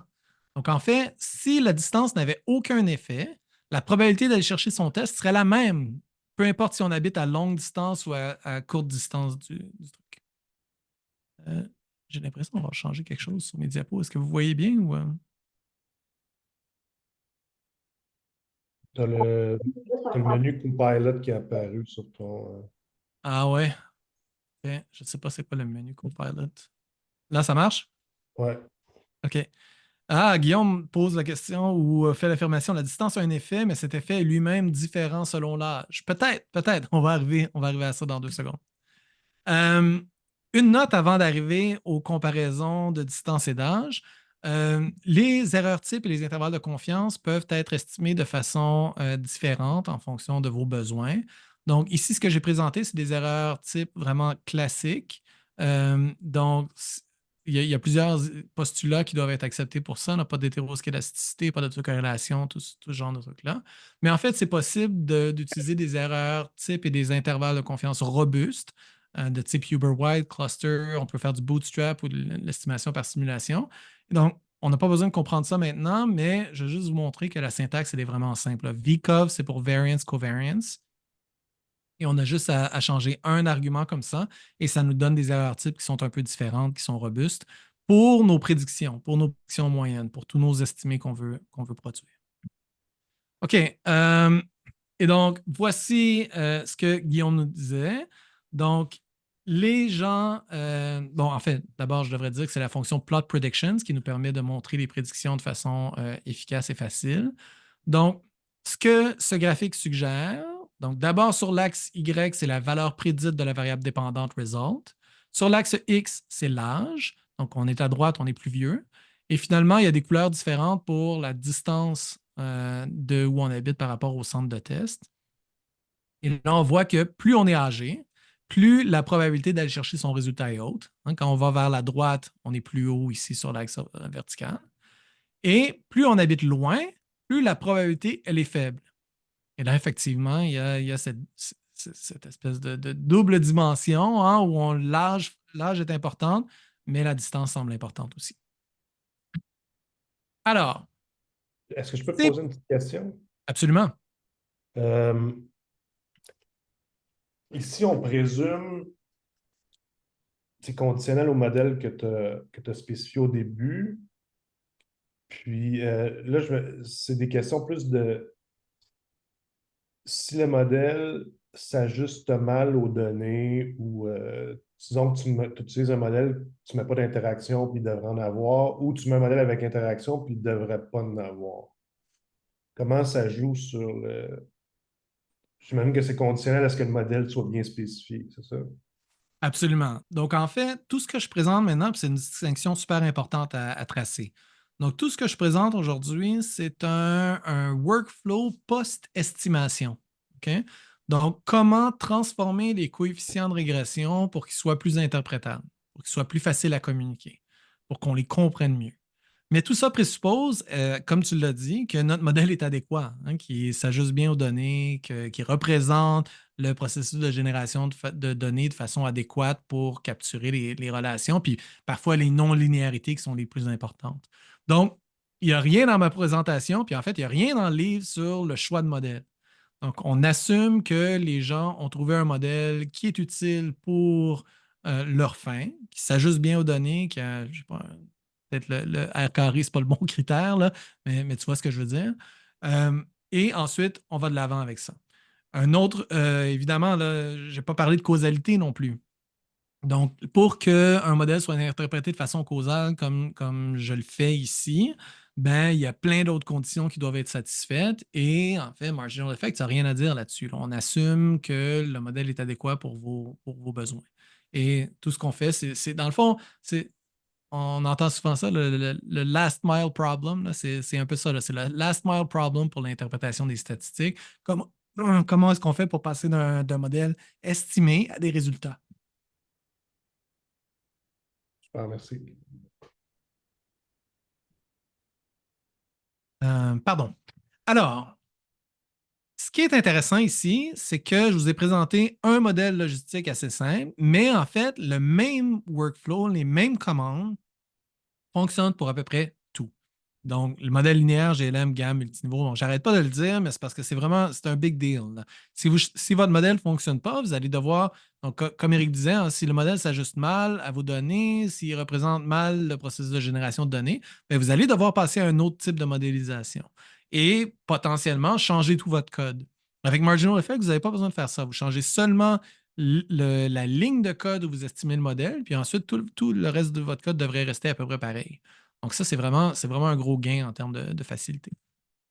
Alors, comme il nous reste juste une petite demi-heure, ce que je vais faire, c'est que je vais continuer ma présentation et ensuite, on fera de l'atelier s'il reste du temps. Parce que je veux vraiment parler des comparaisons contrefactuelles parce que, au-delà des prédictions, ça me semble être une quantité vraiment importante et aussi un développement conceptuel qu'il y a à faire et qui est important. Alors, qu'est-ce qu'une comparaison contrefactuelle? C'est une comparaison entre des prédictions qui sont faites par un modèle pour différentes valeurs d'une variable explicative. Donc, je pourrais dire, qu'est-ce que mon modèle prédit, en termes de revenus, disons, pour les diplômés d'une université ou ceux qui n'ont pas de diplôme universitaire. Donc ça, ce serait une comparaison contrefactuelle. Je prends deux individus qui ont le même profil, qui ont le même âge, qui habitent dans la même ville, qui ont le même, je sais pas, les parents ont le même revenu. Donc, toutes choses étant égales par ailleurs, qu'est-ce qui se passe dans mon modèle si je change juste une variable? De façon contrefactuelle, si je modifie une variable pour dire, ben, cette personne, elle a un diplôme universitaire et la même personne n'a pas de diplôme universitaire. Donc, il y a une expérience de pensée ici que le modèle nous permet de faire. Et en fait, je vais vous le montrer de façon plus directe, plus explicite dans 2 minutes. Mais ce qui est intéressant de voir, c'est que ces comparaisons contrefactuelles entre prédictions, c'est une espèce de cadre théorique vraiment général pour définir tout un tas de quantités d'intérêt qu'on utilise dans la littérature. Donc, quand vous entendez parler de contraste, de différence de risque, de rapport de risque, comme des risk ratios, même des cotes, le lift, ça dans les compagnies là, qui font du A/B testing, c'est souvent le lift. Donc, toutes ces quantités d'intérêt peuvent être exprimées en termes de comparaison contrefactuelle. Et pour estimer ces comparaisons contrefactuelles, on va utiliser la fonction average comparisons et plot comparisons. Alors, soyons un peu plus précis. Supposons que Y chapeau X1, c'est la probabilité prédite pour que Y soit. La probabilité prédite que Y est égal à 1 quand X est égal à 1. Alors, Y chapeau X0, c'est la probabilité prédite que Y soit égal à 1 quand X est égal à 0. Donc, en fait, dans notre exemple de tout à l'heure, c'est Y, là, c'est aller chercher son test au centre. X, c'est de recevoir l'incitatif. Donc, dans le fond, je veux juste comparer c'est quoi la valeur prédite, c'est quoi la probabilité d'aller chercher mon résultat si je reçois l'incitatif versus si je ne reçois pas l'incitatif. Probabilité d'aller chercher son résultat si je reçois l'incitatif. Probabilité d'aller chercher mon résultat si je ne reçois pas l'incitatif. Donc, vous voyez qu'avec juste ces deux chiffres, on peut créer plein de quantités différentes. Donc, ça ici, ça s'appelle un risk difference dans la littérature. Donc, c'est le risque ou la probabilité quand je suis dans le groupe de traitement, moins le risque ou la probabilité quand je suis dans le groupe de contrôle. Le risk ratio, c'est juste un sur l'autre. Okay? Le risque dans le groupe de traitement, le risque dans le groupe de contrôle. Et on peut créer des trucs un peu plus bizarres comme ça. Le odds ratio, je le décourage, mais c'est possible de créer plein de quantités de cette façon-là. Dans Marginal Effects, on peut calculer toutes ces quantités, on peut créer nos propres quantités et en fait plein d'autres qu'on peut faire. Donc, c'est vraiment très versatile. Alors, une chose qui est intéressante et importante, c'est que toutes ces quantités, comme les prédictions qui les composent, sont des quantités conditionnelles. Et ce que je veux dire par là, c'est qu'en fait, un risk ratio ou un risk difference va être conditionnel sur toutes les variables prédictives dans mon modèle. Et je vais avoir un risk difference différent pour une femme de 50 ans parce que les variables des autres, les valeurs des autres variables dans mon modèle sont différentes. Et donc, lorsque je calcule une comparaison contrefactuelle, un risk difference, un risk ratio, il va toujours falloir définir les valeurs des variables de contrôle qui nous intéressent. Donc, je vais me concentrer évidemment sur une valeur que je peux appeler une valeur focale, une variable focale. C'est le traitement qui m'intéresse, c'est la variable explicative ou c'est l'association qui m'intéresse principalement, la variable focale. Mais il va toujours falloir quand même que je définisse les variables de contrôle qui vont nous intéresser parce que l'effet qui m'intéresse ou l'association qui m'intéresse peut varier d'un contexte à l'autre. Alors, dans le chat tout à l'heure, Guillaume disait que la distance a un effet, mais l'effet est lui-même différent selon l'âge. Et donc, si je veux estimer l'effet de la distance, il va toujours falloir quand même que je dise, ouais, mais la distance pour quel âge? Donc, il va falloir toujours fixer ces deux choses-là, le changement dans la variable focale qui m'intéresse et aussi les variables de contrôle, quelles sont leurs valeurs.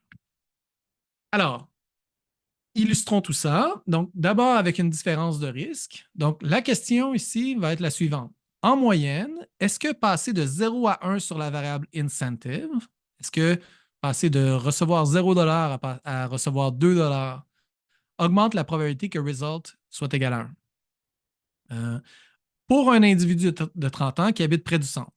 Et donc, ce que j'écris ici, c'est la valeur prédite de Y lorsqu'on reçoit un incitatif, qu'on a 30 ans et qu'on habite un short distance du centre, moins la valeur prédite pour la variable result lorsque je ne reçois pas d'incitatif, que j'ai 30 ans et que j'habite une short distance du centre. Donc, vous voyez que la seule différence dans ces deux valeurs prédites, c'est l'incitatif. Okay, on a gardé toutes les autres variables égales, mais on calcule la différence entre une prédiction avec incitatif et une prédiction sans incitatif. C'est ça que je veux dire quand je dis une comparaison contrefactuelle. Je vais modifier une seule des variables et comparer les prédictions.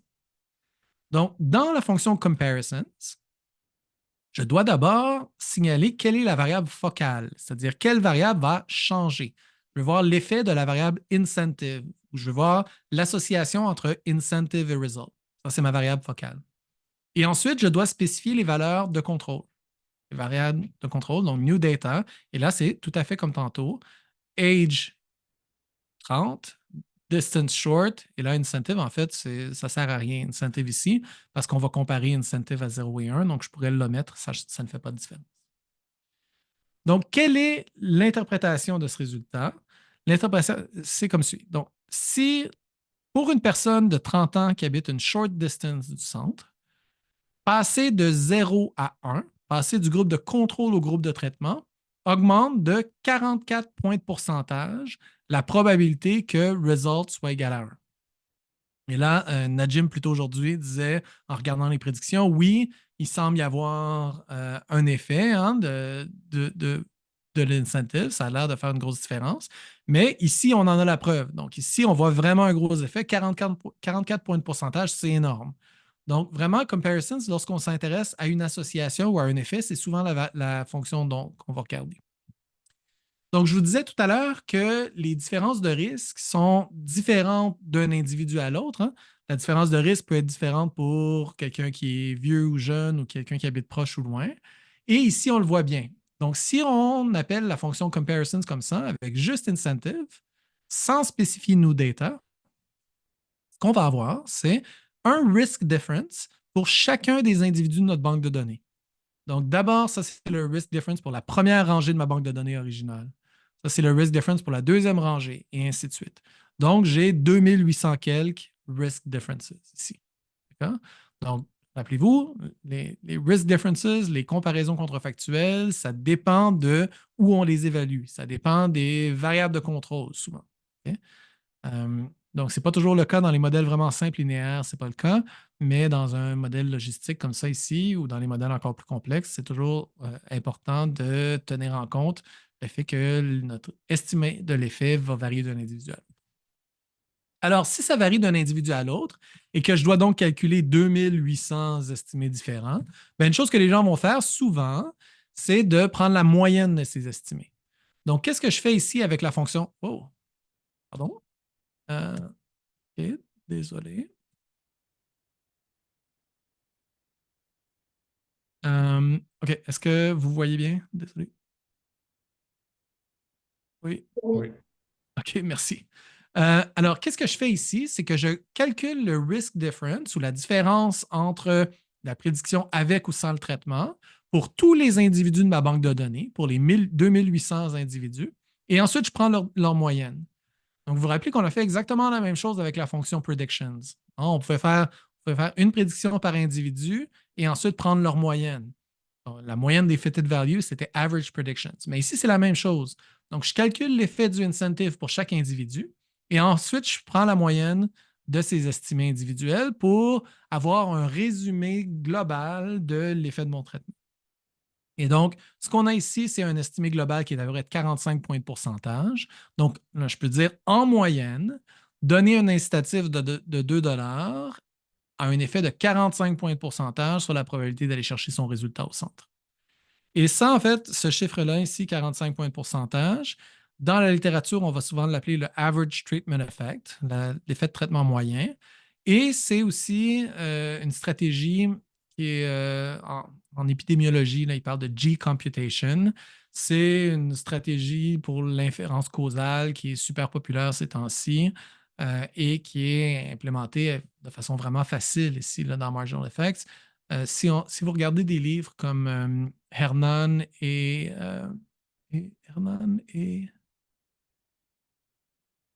Rubin? Non, c'est pas.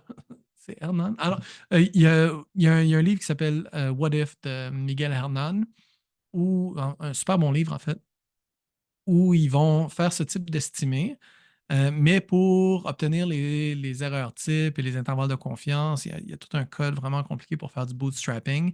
Ici, en fait, on l'obtient avec une ligne de code, c'est le G-Computation Average Treatment Effect. Et en fait, selon moi, si vous avez un traitement aléatoire avec à peu près n'importe quel modèle et que vous voulez avoir un estimé simple du traitement moyen, de l'effet de traitement moyen, c'est à peu près toujours ça qu'on appelle. Donc, c'est vraiment une fonction super utile qui devrait être applicable vraiment très, très largement. Comme avec les prédictions, on peut faire des estimés de l'effet dans différents sous-groupes. Donc, lorsque j'ai appelé Average Comparisons avec ma variable focale incentive ici, j'obtenais l'effet de traitement moyen. Ici, je peux avoir l'effet de traitement dans différents sous-groupes de la population. Donc, ici, c'est l'effet du incentive sur le comportement, c'est-à-dire sur le result, okay, dans le groupe des personnes qui habitent loin du centre. Donc, ici, 46 %.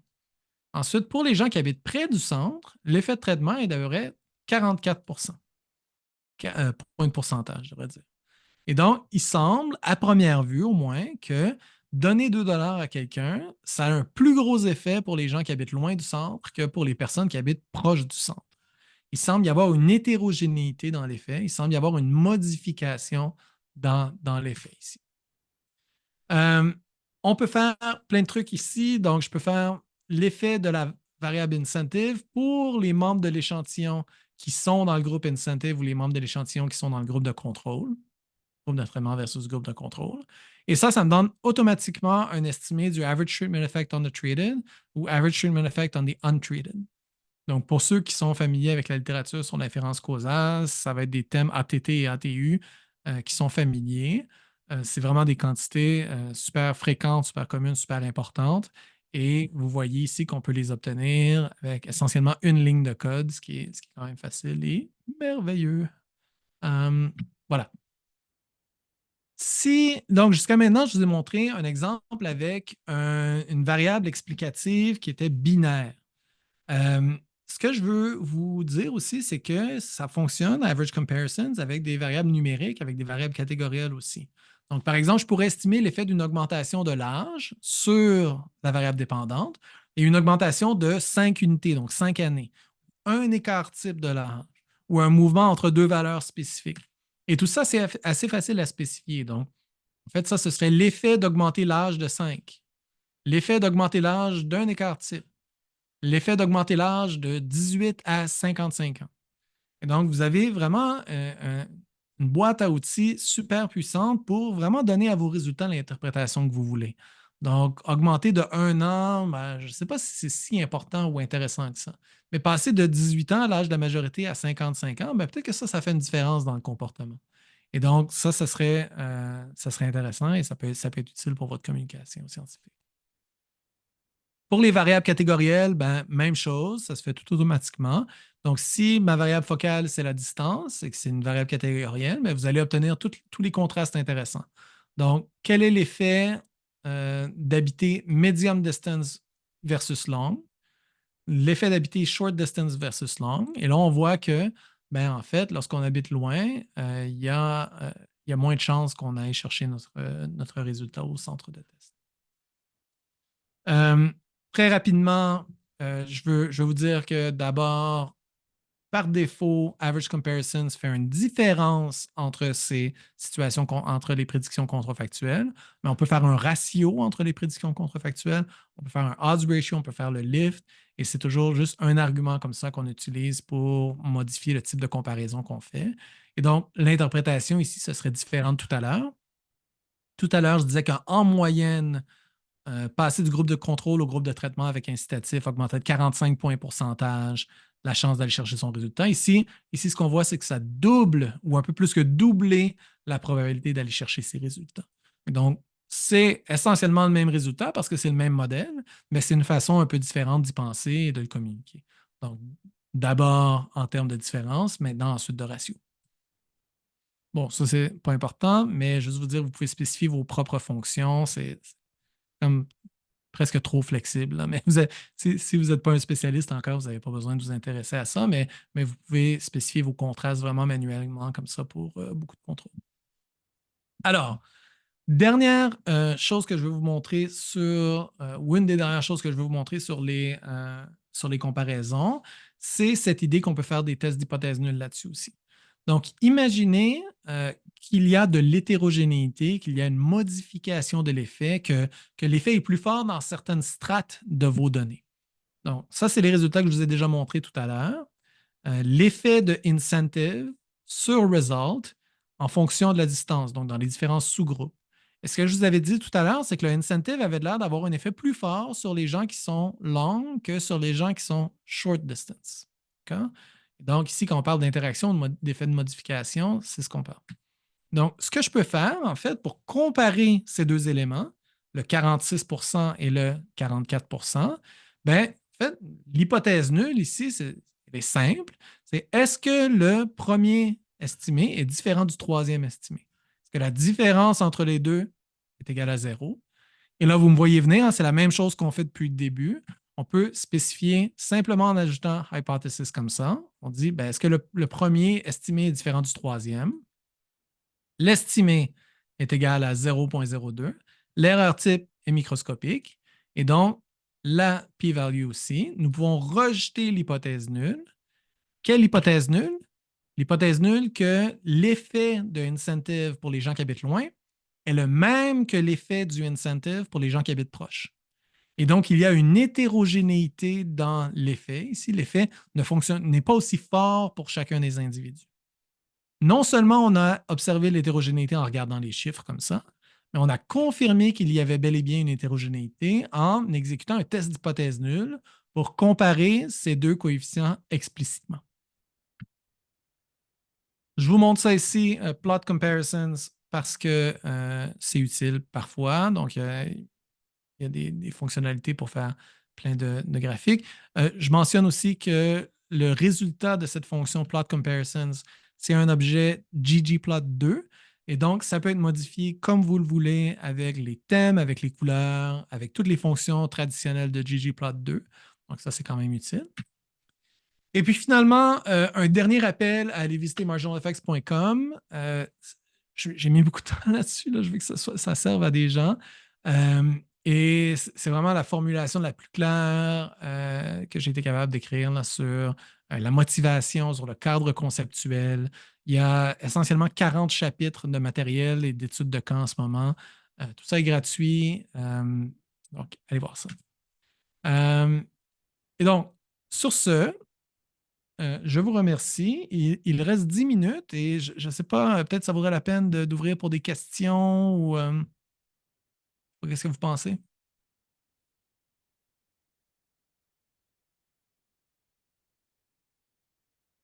Ah, salut Laura.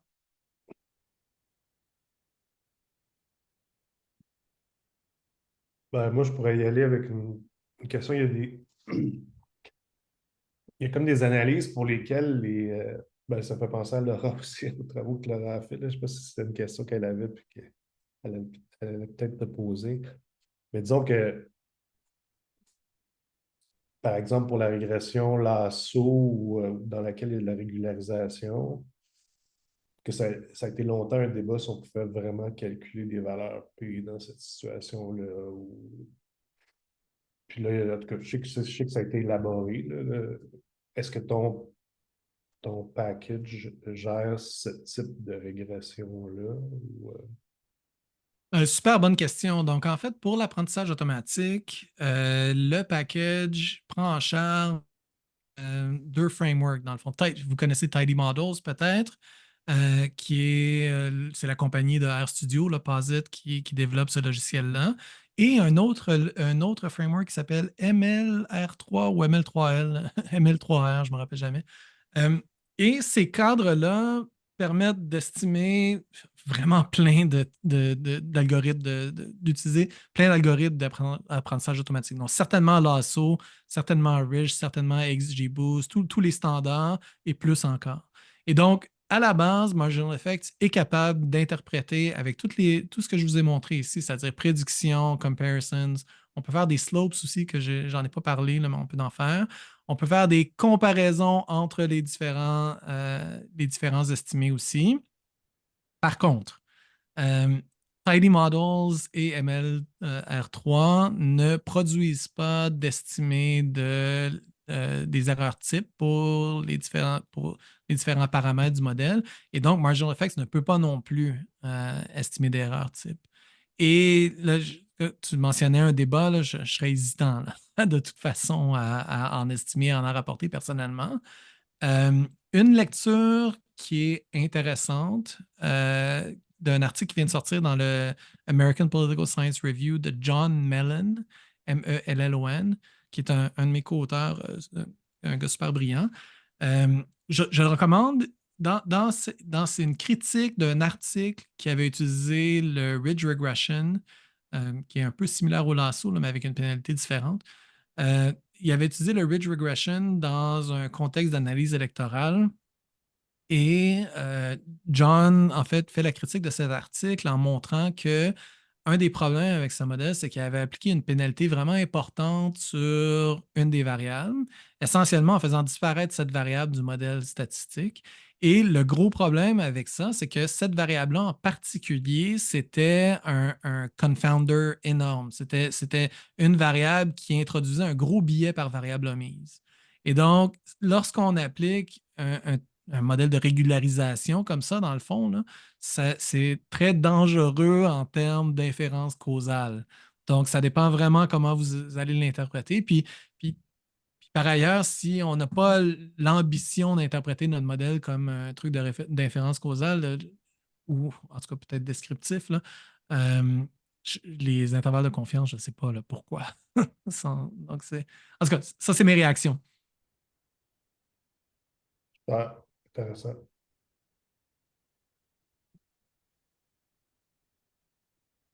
Merci, Colin. Salut. Est-ce qu'il y a d'autres questions?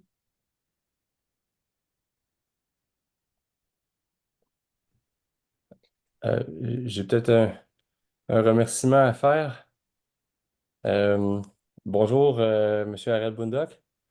Je viens de réveiller que c'était toi qui avais écrit le livre sur l'introduction à l'analyse causale et méthodes quantitatives Je pense que auprès de je l'Université de reconnais la Montréal. cuisine.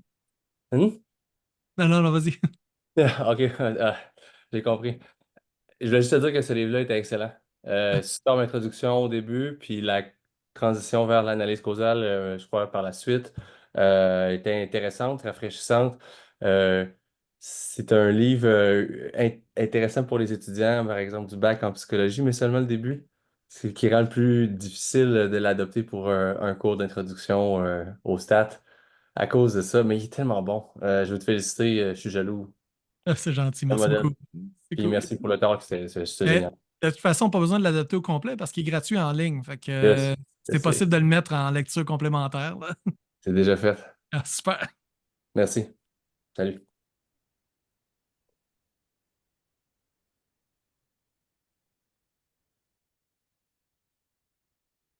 Est-ce que, je sais que dans les sciences sociales, ben là, j'ai vu que tu avais une fonction pour les modèles multiniveaux. Je sais qu'en sciences sociales ou en psycho aussi, les modèles d'équations structurelles sont comme avec des variables latentes, puis tout ça, sont comme. Est-ce que. Ben là, je sais que tu nous as dit que dès qu'avec une fonction, dès qu'on pouvait, il y avait une extension predict, on pouvait comme faire quelque chose avec marginal effects, mais est-ce que c'est le cas aussi? Parce que j'ai pas vu ce type de modèle-là comme dans ta liste, là.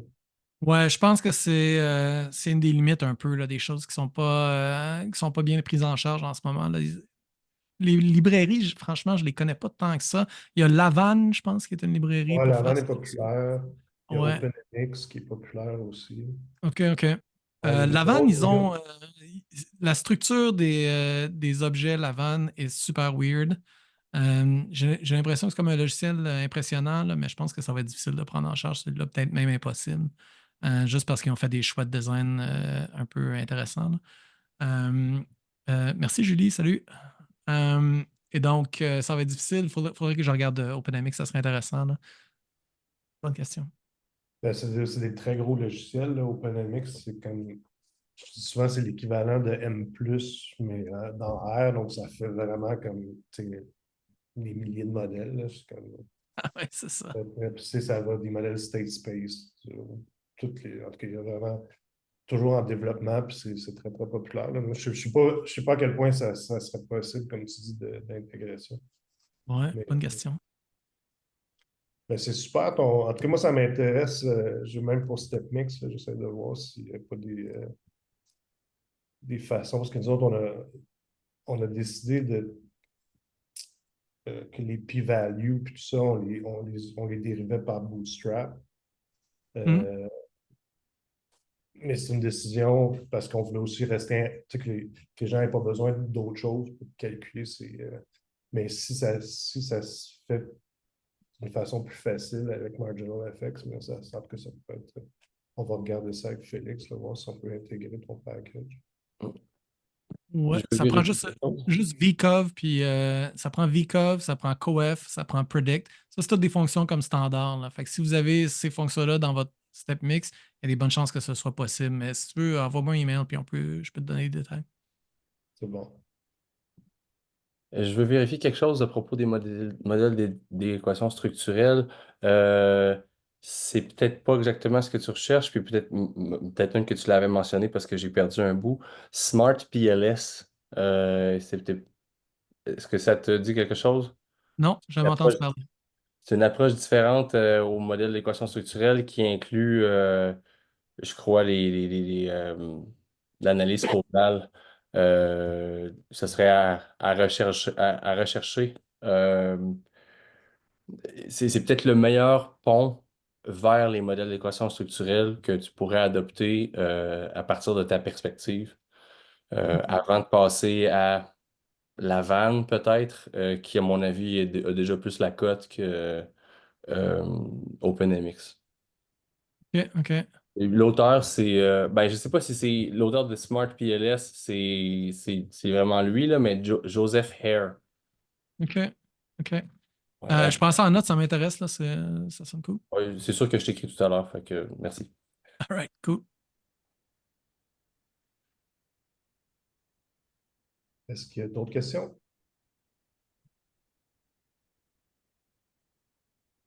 Je regarde Félix, puis moi, c'est sûr que je me suis dit que ça a peut-être généré des. Ouais, j'avais travaillé à un moment donné là, à essayer de comprendre les effets d'interaction là, en utilisant les effets marginaux versus les effets d'interaction en examinant les odds ratio. Donc, c'est sûr que je suis un peu à froid en ce moment. Je regardais ce que j'avais fait, ça fait peut-être 3 ans que j'étais au milieu de mon bac. Mais quand on examine là, tu sais, des différences de probabilité, euh, des fois, c'est surtout quand disons que nos variables indépendantes là, sont continues, ça peut vite être difficile de venir faire différentes comparaisons, puis avoir aussi la taille de l'effet, au sens qu'une différente probabilité de 5 à 15% versus de 85 ou de 80 à 95.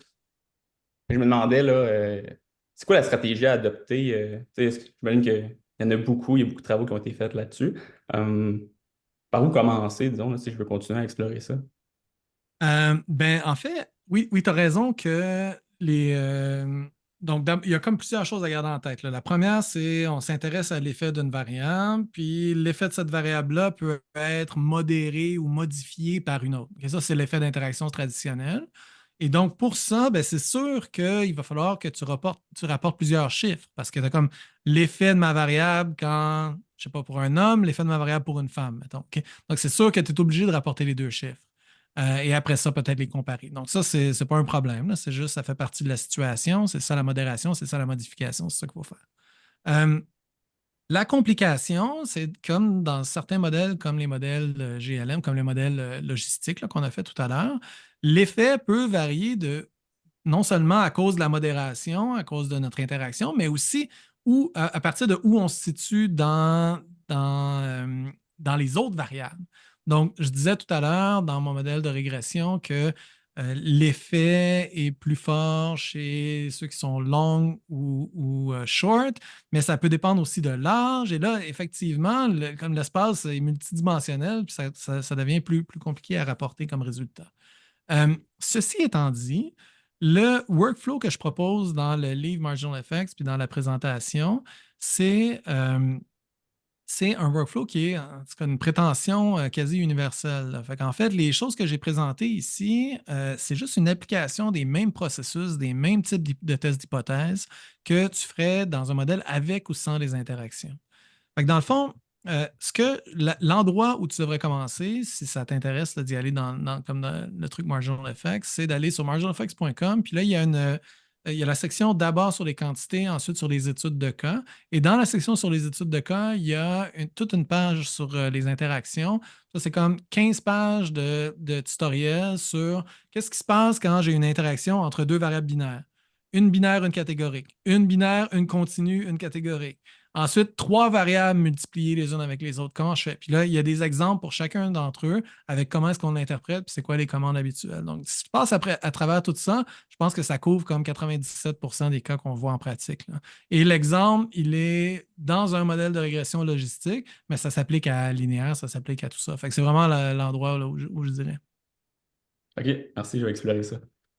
Il y a une question dans le chat, Flavie, cette question. Oui, Flavie nous parle du problème avec des petits échantillons. Donc, je ne sais pas si les calculs sont différents dans des situations très spécifiques comme ça. Franchement, il faudrait que j'y pense. Je n'ai pas de ressources. Par rapport à la présence de ressources, là, justement, qui traitent des enjeux de petits nombres dans nos analyses statistiques, c'est pas en lien direct avec la présentation. Donc, je ne veux pas nécessairement faire un lien direct entre les deux, là, mais c'est comme si je ne trouvais pas tout le temps les réponses à mes questions dans mon contexte particulier là, d'analyse de données de santé avec des petits nombres, essayer de faire des prédictions. Donc, c'était plus essayer de voir à travers les gens ici qui ont l'air vraiment connaissants de la statistique, voir si vous connaissez des ressources là, ou des livres que je pourrais peut-être regarder parce que mes recherches n'ont pas été fructueuses jusqu'à maintenant. Mais merci beaucoup pour la présentation. En fait, ma réaction principale, c'est que c'est pas nécessairement surprenant qu'il n'y ait pas tant de choses dédiées spécifiquement aux échantillons parce que les enjeux, bon, on peut les voir comme différents, mais en fait, c'est la taille de l'échantillon, c'est un continuum. Hein?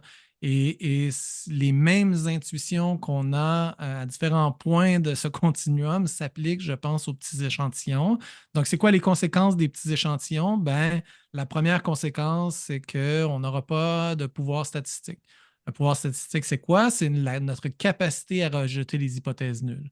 Donc, quand on a un petit échantillon, ben, notre erreur type va être très grande, nos intervalles de confiance vont être très grands et en général, on ne pourra simplement pas rejeter l'hypothèse nulle. On ne pourra pas avoir de vraiment conclusion très, très satisfaisante ou claire que, bon, il y a un effet ici. Ça, c'est malheureux, mais c'est comme la vie. Je veux dire, à un moment donné, quand on a un petit échantillon, j'ai vu, moi je suis en sciences politiques, là, puis il y a des gens qui parlent de trucs qui s'appellent QCA, là, puis eux autres, ils se sont vraiment vendus beaucoup sur les petits échantillons. Mais au final, un petit échantillon, c'est quoi? C'est pas suffisamment d'informations. Enfin, quand on n'a pas suffisamment d'informations, ben la vraie solution, c'est malheureusement de rester un peu humble par rapport à ce que nos données peuvent nous dire. La plupart du temps, on n'arrivera pas à rejeter l'hypothèse nulle, puis c'est juste ça que les données peuvent permettre de faire comme conclusion. C'est quoi les autres solutions? Ben, en fait, c'est de penser dans le même cadre que les statistiques classiques, c'est-à-dire, bon, OK, j'ai un petit échantillon, quels sont les autres déterminants du pouvoir statistique au-delà de l'échantillon? Ben, il y en a deux essentiellement. Ben, trois gros déterminants. La première, c'est la taille de mon échantillon. La deuxième, la taille de l'effet que j'estime. Si j'estime un gros effet, ben, j'ai un petit échantillon, c'est pas si grave, je vais quand même être capable de le détecter, l'effet, parce que l'effet est très gros. Donc, si la taille de l'effet est importante, ben, c'est important que je ne me pose pas des questions super nuancées sur des petites différences entre des groupes. Si j'essaie de découvrir des petites différences entre deux groupes, je ne vais pas être capable de le faire avec un petit échantillon. C'est juste une vérité de la vie. Il faut que je l'accepte et que je sois prudent. Fait que ça, c'est la première chose. Donc, se concentrer sur les plus gros effets. Ensuite, avoir des meilleures mesures, parce que si on a des meilleures mesures, ben, ça nous donne plus de variations dans notre banque de données, puis ça augmente notre pouvoir statistique. Et puis, la dernière chose qui est importante pour le pouvoir statistique, c'est la spécification de notre modèle. Donc, juste pour vous donner une idée, là, il y a un blog de Andrew Gellman qui est très populaire. Là, il y a plein de gens qui l'ont visité, qui suggère que un modèle simple avec juste une différence de moyenne versus un modèle avec une interaction, OK, juste le traitement avec quelque chose d'autre, ben, le modèle avec les interactions a besoin de 16 fois plus d'observations. OK? Donc, juste avec une interaction. Fait, quand on insère des interactions, ça réduit notre pouvoir statistique de façon drastique. C'est comme si on avait un échantillon qui était 16 fois plus petit juste parce qu'on a mis une interaction dans notre modèle. Et ça, c'est dans un cas très simple, mais même dans les modèles compliqués, c'est le cas aussi. Et donc, la réalité, c'est que dans un petit échantillon, c'est vraiment difficile de trouver des conclusions. C'est comme une réalité déprimante parce que moi aussi, j'en ai des petits échantillons, puis ça me fait chier, là. Mais c'est comme la vie. Fait que je suis désolé, Flavie, là, j'ai pas de solution, là, mais c'est la vie. Ben, ça répond en partie, mais là, je suis comme un peu rassurée de savoir qu'il n'y a pas des ressources que je connais pas puis que je passe à côté depuis 2-3 ans. Ça me rassure un petit peu. Merci beaucoup. Flavie, je veux juste te donner une petite anecdote sur, je pense que c'est paru dans Science. Il montrait l'effet du soleil sur le vieillissement de la peau Ils ont pris un camionneur qui était toujours exposé. Une partie de sa figure était toujours exposée au soleil, puis tu voyais comme tout le vieillissement de la peau juste d'un côté, puis de l'autre côté, c'était jeune. Non, mais juste c'était pour faire un clin d'œil à Vincent là, sur la taille d'effet. Des fois, ça prend juste un cas, puis tu n'as pas besoin d'un statistique. Ouais, ben exactement. C'est un bon. Ouais, je pense que je vais l'utiliser cet exemple. Parce que je me rappelle en fait de cette photo-là. Elle était assez extraordinaire, là. Il y avait comme un beau portrait du gars. Mm. Bon, ben, il faut terminer. On a dépassé de 10 minutes l'heure de fin. Hey, merci beaucoup, Vincent. C'était vraiment très intéressant. Donc, allez visiter comme Marginal Effects, puis allez visiter aussi les pages de Vincent. Là, il y a plein de belles affaires. Puis, donc, c'était le deuxième aussi webinaire du prix CRISA. Il va en avoir d'autres dans les prochains mois, puis on va vous tenir au courant de nos activités. Donc, merci beaucoup. Merci aussi à Félix. Salut. Merci à tout le monde. Merci beaucoup.